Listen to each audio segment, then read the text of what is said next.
Lumantad po ang posibleng ikalawang testigo raw sa kaso ng mga nawawalang sabungero. Sa panayam po naman ng News 5 kay Arvin Mangiat. Isa siyang sabong master's agent mula sa Calamba, Laguna at nanalo rin konsihal doon. Si Mangiat, ang sinasabi ng National Police Commission o NAPOLCOM na ikalawang testigo sa kaso ng mga nawawalang sabungero na hinihintay nilang maghain ng reklamo. Kwento po ni Mangiat sa News 5, maayos ang samahan nila noon ng testigong si Julie Dondon Patidongan at ng negosyanteng si Atong Ang.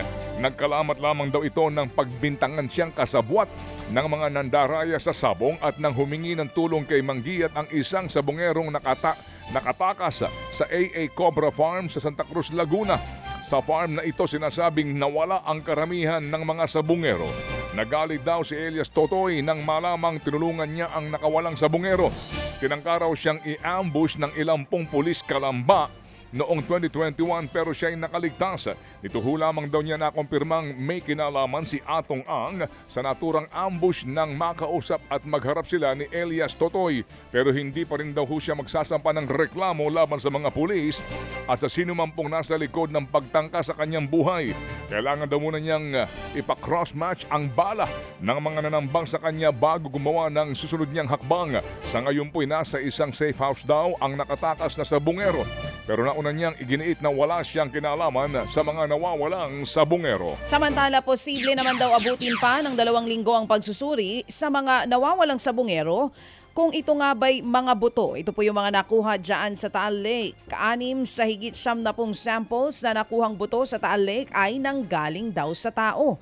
Pero susuriin pa ang mga sample para nga makita kung may makukuhang DNA sa mga buto, isang proseso na posible pong tumagal ng 1 linggo. Pagkatapos ng pagsusuri para malaman kung may makukuhang DNA, saka pa lamang maisa sa ilalim ang mga buto sa tinatawag na paternity testing o cross-matching. Cross-matching DNA po mga kapatid ng mga kamag-anak ng mga nawawalang sabungero. 1 linggo rin ang aabuti nito. Sinimula naman na gamitin kahapon ang Remotely Operated Vehicle o ROV sa paggalugad sa lawa. Ayon po sa Philippine Coast Guard, may na-detect ng ROV na panibagong ebidensya. Pero hindi pa kinukumpirma ng PCG kung mga tulad nga ito ng 5 sako ng naunang nakuha po sa Taal Lake. Samantala po naman sa kaugnay pong balita, bukas ang Justice Department na makipag-usap sa mga pamilya po ng missing sabungeros na una pong umatras sa pagsasampa ng reklamo laban sa mga suspect. Ayon kay State Prosecutor General Richard Padulyon, may ilang pamilya raw ang gusto nang muling makipagtulungan sa kaso pero wala pang formal na lumalapit sa kanilang opisina.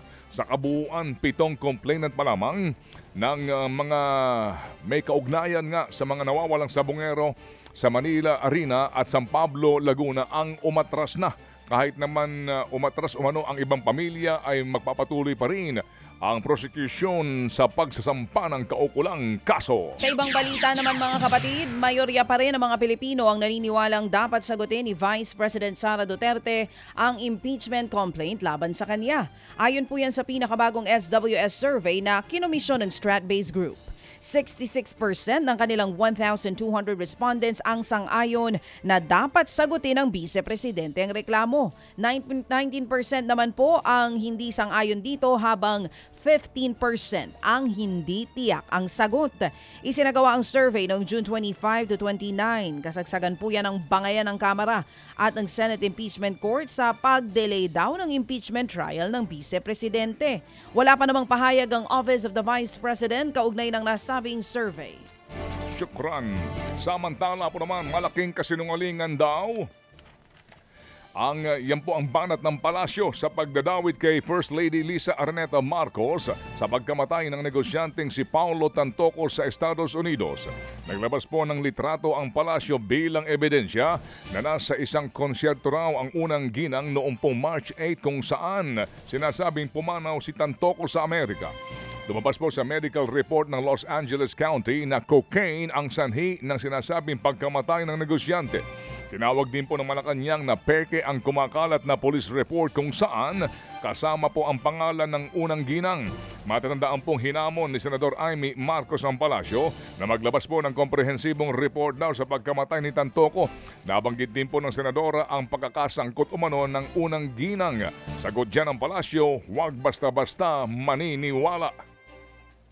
So, wag po tayo kasing maniwala masyado sa drama, sa gimmick, sa gawa-gawang kwento. Yan po ang tinig ni Palace Press Officer Claire Castro. Mamaya po abangan ang kaukulampong panayam at ilang pang informasyon tungkol sa naturang usapin.